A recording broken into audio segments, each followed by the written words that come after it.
Crash Bandicoot survived obscurity. He survived reboots. He even survived the platforming drought that buried so many icons of his time. But the one thing he couldn't survive was Activision. A publisher that didn't build him, they just got lucky to have him. A publisher that watched passionate devs revive Crash from the ground up, only to gut those teams and shelf the franchise once the hype wore off. Crash didn't fall off, he was dropped. And if you've been paying attention, you know this isn't the first time Activision fumbled a legend. This is bigger than one game, man. In this video, I'm going to explain some key things as to why Activision never deserved Crash Bandicoot. So come on, take a seat, and let's get started.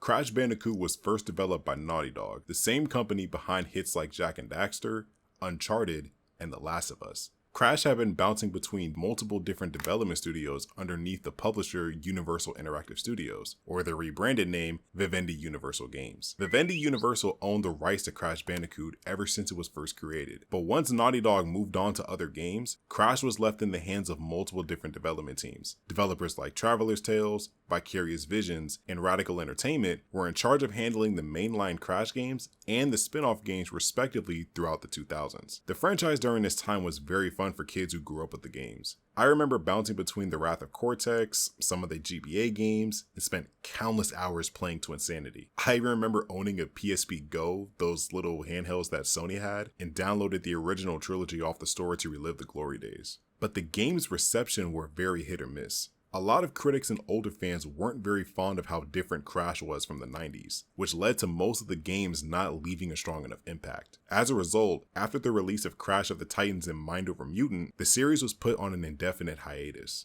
Now this story isn't nothing new to Crash fans, but it does paint a picture as to why the marsupial was never seen in the mainstream light outside of little cameos and Skylanders. Where am I? This is the Skylands, and you're at Skylander Academy. What is your name, young man? Crash Bandicoot. During this time, however, a key event took place that would become a serious double-edged sword for Crash Bandicoot's future. And I don't think I really see that many people talk about this.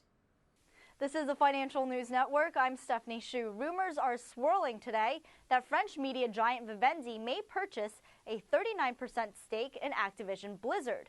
Bernstein analysts said repeated stock buybacks should lift Vivendi's stake to 72% by early 2012, while cash flow would allow full ownership by 2015.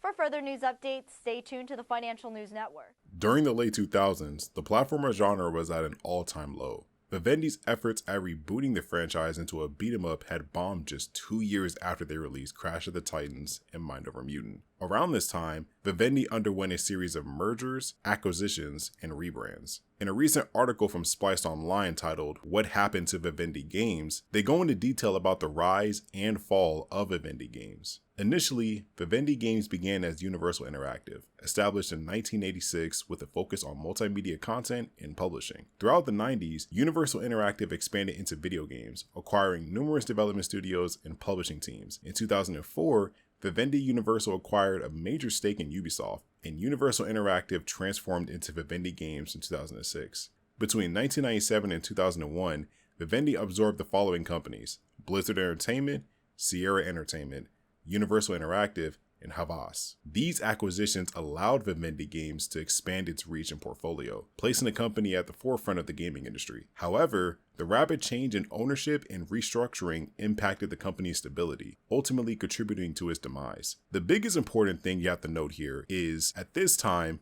Vivendi merged with Activision. In this article, it states, one of the most significant changes for Vivendi occurred in 2008. The company merged with Activision, a California-based publisher, in a move aimed at establishing a global gaming powerhouse. The merger created Activision Blizzard.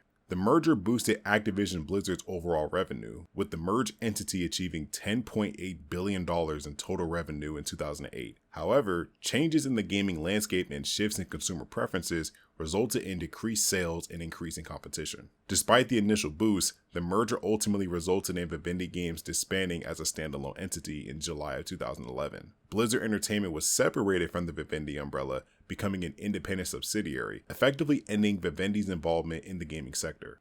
Vivendi also took Activision to court, but that didn't really solve nothing, and therefore the company got kicked out of power. Activision absorbed a majority of Vivendi, putting them in a position of investors rather than a collaborative gaming powerhouse like they said. This left all of their IPs and subsidiaries under the hands of Activision, Blizzard being one of those subsidiaries, but the biggest hit for us were the IPs that were left to Activision, being Crash Bandicoot and also Spyro the Dragon. Now in non-corporate terms, because I know that was a lot, Crash basically fell into the hands of Activision by sheer chance. Vivendi lost a corporate chess match with Activision and fell out of the console gaming space, leaving all of their IPs underneath Activision. This caused Crash to be locked into a corporate web, basically being unreluctantly passed from one publisher to another, not because he was bought by Activision, but because the franchise was a byproduct of a merger for financial gain. What's really frustrating about this entire thing is that this explains why Crash not only went on hiatus, but it also explains why he was even brought back in the first place.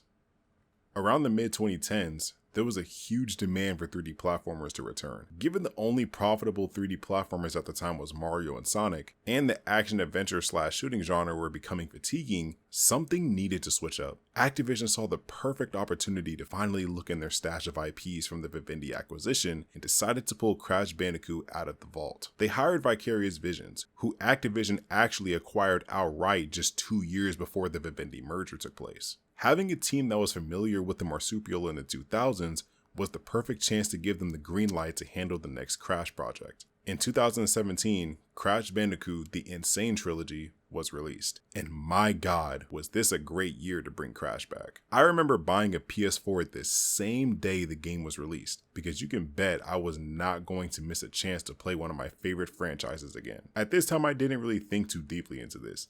Vicarious Vision did a good job of remaking these classics, and everyone was so excited to replay or experience these games for the first time. After the success of the Insane Trilogy, which has now officially sold 20 million units globally, Crash Bandicoot was back in the gaming industry. Activision immediately got to work on hiring Beenox Studios for Crash Team Racing Nitro Fueled, which now also has sold 10 million copies globally, bringing back a classic kart racer that improves on the original in so many ways. Beenox Studios was another studio owned by Activision 2 years before the Vivendi merger as well. So they had essentially two strong development studios that could keep Crash going. Not only was Nitro Fueled a success, but Beenox had a fantastic post-launch support system for the game, giving it so much content and updates that kept fans hooked. Now, in my opinion, this is what I call a transactional relationship with the publisher and the Crash fans.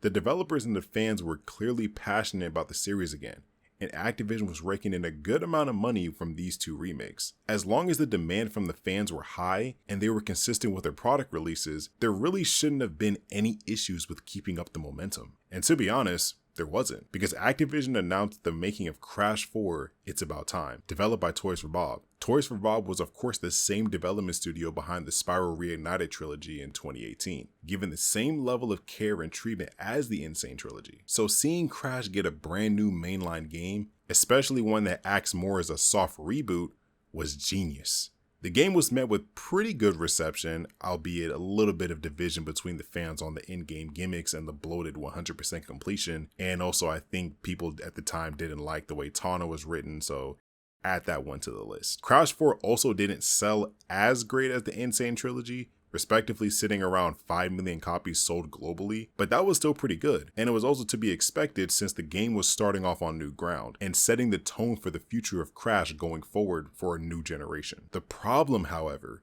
started from Activision's perspective, which paints the full picture of corporate greed, developer mismanagement, and destruction of player trust. Now, let's establish something real fast. Activision is mostly known for Call of Duty, the yearly released FPS juggernaut. Now listen, I don't have any beef with Call of Duty whatsoever. In fact, I still like the series for what it stood for back in the day. The franchise existing is not why Crash Bandicoot is stuck in the vault. It's because of Activision's obsession with milking every single cent out of that damn franchise. Looking at the yearly revenue earnings for 2023, Call of Duty makes $3.1 billion a year, causing a 15% increase over the previous year. It's safe to say this franchise is a huge monopoly for Activision. The problem lies in how much they're prioritizing that monopoly and how it affects their other IPs underneath Call of Duty. See, after the success of Crash 4 in 2020, Something else that year started to take off for Activision, and that was Call of Duty Warzone. Warzone is the second main Battle Royale installment after Call of Duty Blackout from Black Ops 4. Warzone took the gaming world by storm during the pandemic, and was one of the main contributors to the amount of money Activision was making from Call of Duty. You can clearly guess what happened during this timeline. With Crash 4 not meeting Activision's high financial standards, Crash Bandicoot became the least of the company's concern. If they were really trying to release a Crash game, it was simply to start milking the fans for whatever they're worth. Remember Nitro Fueled? The game that had tons of post-launch support? Not only did that game stop receiving that support, but this is where Activision slowly started to gut any development team that had their hands on the franchise. All three development teams, Vicarious Visions, Beenox Studios, and Toys for Bob, were essentially absorbed and turned into Call of Duty support teams. Toys for Bob specifically were put under the Blizzard side to help work on the Diablo franchise support teams, stripping away any creative freedom and liberties that were at the forefront of reviving Crash Bandicoot. This right here makes me so mad, because it goes back to what I said about Activision prioritizing Call of Duty. Spyro also takes a hit here since Toys for Bob worked on the Reignited trilogy as well, so both of these iconic mascots are basically in limbo right now. Activision, with top tier development teams, a legendary IP, and millions of fans basically begging for more content, somehow messed it all up. I feel bad for the devs involved, because all three were passionate. Even Beenox helped Toys for Bob finish the last stretch of Crash 4. Now, half of these people are working on a franchise that they weren't interested in to begin with, and Crash is floating along waiting for the green light to strike again. You know what's funny? Remember those Spider-Man games that Activision published back in the 2000s? Those were developed by Treyarch, the same studio that ended up becoming a core subsidiary to the Call of Duty franchise. It's literally the same pattern. They see talent within a development studio making licensed or platformer games and turn them into Call of Duty devs or support teams. Oh, you're making a cult classic video game, but as soon as one game doesn't sell well out of that franchise, it looks like you're a Call of Duty development team now. Crash Bandicoot doesn't deserve to be in Activision's hands, because they never earned the right to begin with. The franchise was a part of collateral damage from a merging acquisition to only being revived to rake in on nostalgia, just to get shelved for another 5 years after Crash 4. If they were to announce another Crash game, that would be great, but my point still stands that this company doesn't care about this beloved IP. There is quite a bit of optimism I do have for Crash Bandicoot. Recently, as of 2024, Toys for Bob went full indie. Whatever remaining staff of the team took their talents and decided to go independent. They also partnered with Microsoft, so that way they aren't fully tied down by Activision and get more creative freedom.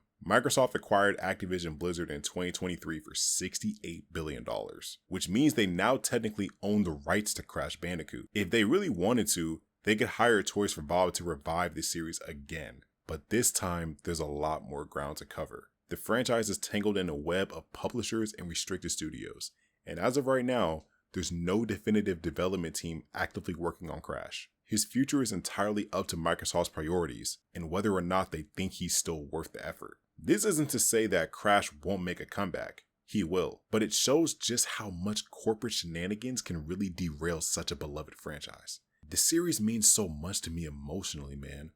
Not just because of how great it can be, but for how bad the franchise was treated over the years.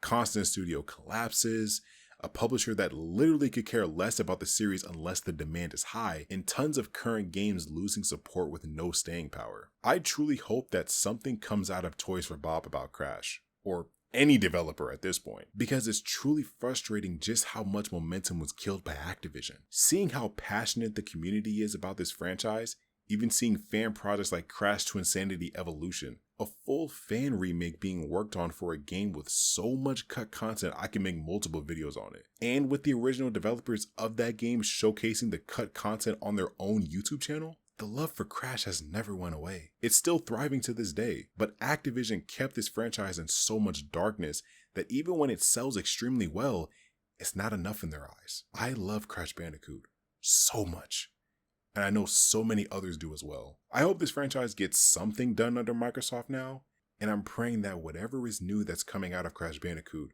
it'll be worth the wait. Thank you so much for watching this video. If you enjoyed this and would like to see more Crash Bandicoot content as well on top of my Sonic content, be sure to like and subscribe for more videos that discuss our favorite franchises. This is Breck. God bless, and take care.